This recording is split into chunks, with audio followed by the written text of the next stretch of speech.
Hello, everyone. My name is Paula Marie Gagne, and I'm a Peer Career Assistant at Career Services. Welcome to the Functions of Word workshop.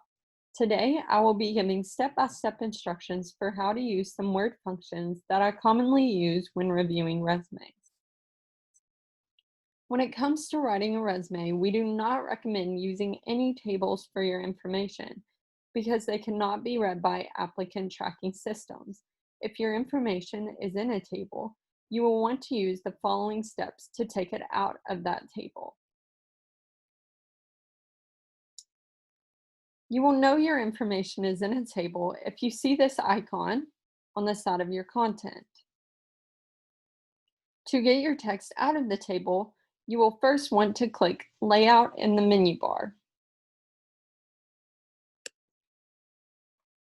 Next, you will want to select Convert to Text and then ensure that paragraph marks and Convert Nested Tables are selected and hit OK. And your information should now be out of that table. The first thing I usually notice when resumes are sent to me in an email is that it includes a hyperlink, whether that is to their email address or to their LinkedIn. We typically recommend removing this hyperlink to make the document black and white with consistent formatting throughout. To remove the hyperlink, you will first want to highlight the hyperlink with your cursor. Hover your mouse over the hyperlink arrow and then select Remove Hyperlink. Your hyperlink should then be gone and your email or your LinkedIn should look like the rest of your contact information. The next thing I often change is the margins. Changing the margins can help to add or remove spacing from your resume. To change your margins, you will want to select Layout in your Word toolbar and then click Margins. You will then want to select either Narrow or Normal. We don't recommend using custom margins or the other margin sizes because we like the document to look balanced on all sides. You should use Narrow if you are trying to fit more on the page or if your information is barely going onto a second page. You should use Normal if you are having trouble filling a page. Another way to change the spacing of your document is by changing the line spacing. I often have resumes sent to me that have a line that could be used as text as their way to separate categories. I don't recommend doing this because you are losing room for text. I recommend going through and deleting where you have used Enter for spacing and changing it to give you more room on your page. One way to change the line spacing is to go under the Home tab and then click on Line and Paragraph Spacing, then select Line Spacing Options.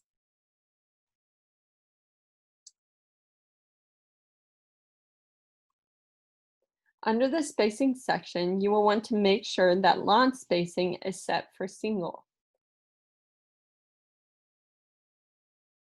Next, you will want to adjust the before and after areas to add or remove spacing.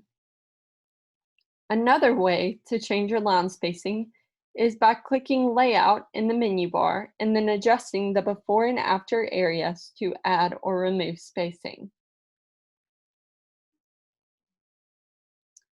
Sometimes people like to use a line to separate their contact information from the rest of their document or to separate their headings. I am going to talk about two ways that we often add a line. The way that I prefer to use to create a line is by adding a bottom border. This ensures that the line is straight. One problem with using a bottom border is that they can be difficult to move around, but this can typically be fixed by changing the line spacing. You can add a bottom border by first clicking beside the word or words you want to put a line under. Then, under the Home tab, you will want to click the borders arrow and select Bottom Border. The line should go under your words. Another way to add a line is by drawing a line in. Some people find drawing a line to be difficult because they are harder to get straight and the same length throughout your document.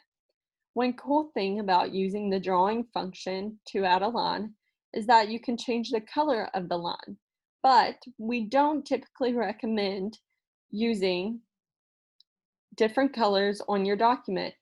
However, if you are in the creative field, then it would be okay for you to add color to your document by changing the colors of the lines. To add the line, you will want to click Insert in the menu bar at the top, then select Shapes. Then you will want to select Line and draw on your line. Something else I often see is bullet points that are either not consistent in style or not aligned throughout the whole document. To change a bullet style, you will want to click the bullets arrow under the Home tab. If you just need to change the style of the bullet point to make them consistent throughout your document, you would just select the style here.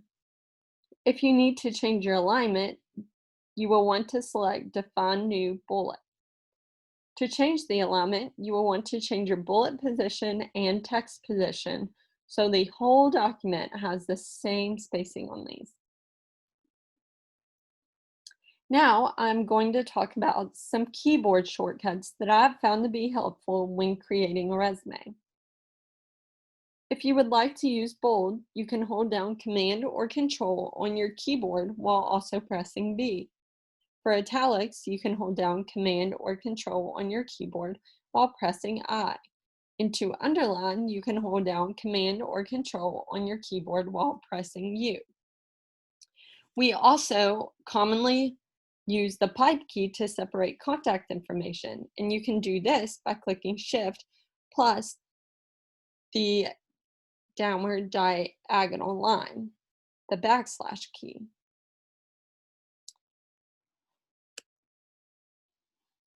Career Services will be providing help throughout the semester remotely.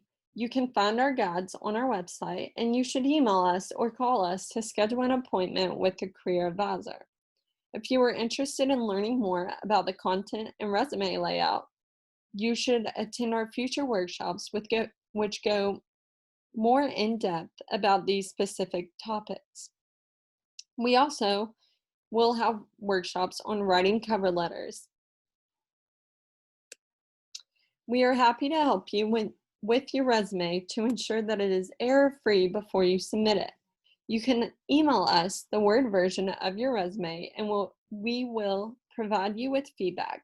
Just send it to resumehelp@nku.edu. Thank you for watching.